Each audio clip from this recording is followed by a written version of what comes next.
Hola gente, en este video verán cómo hacer vídeos de Country Balls parte 4, pero antes de iniciar debes tener los efectos de sonidos, pero ¿dónde se consigue los efectos de sonidos? Bueno, yo utilizo Musix Downloader, pero para que no te canses buscando en la Play Store lo encuentras en el comentario fijado del vídeo y en el link de la descripción. Al entrar a la app selecciona buscar, yo por ejemplo buscaré algún sonido al azar XD.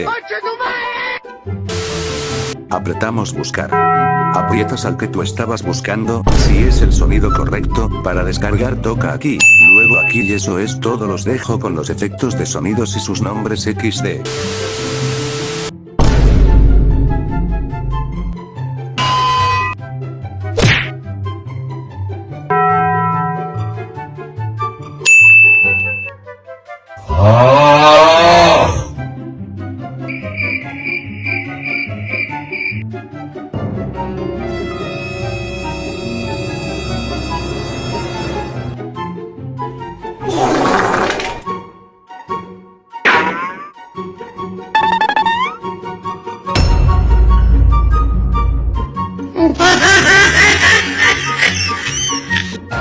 Muchas gracias, afición. Este es para vosotros. ¡Sí!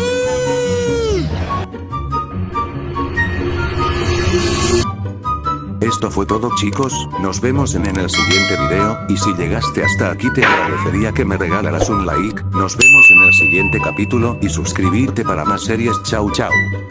¡Qué buen servicio!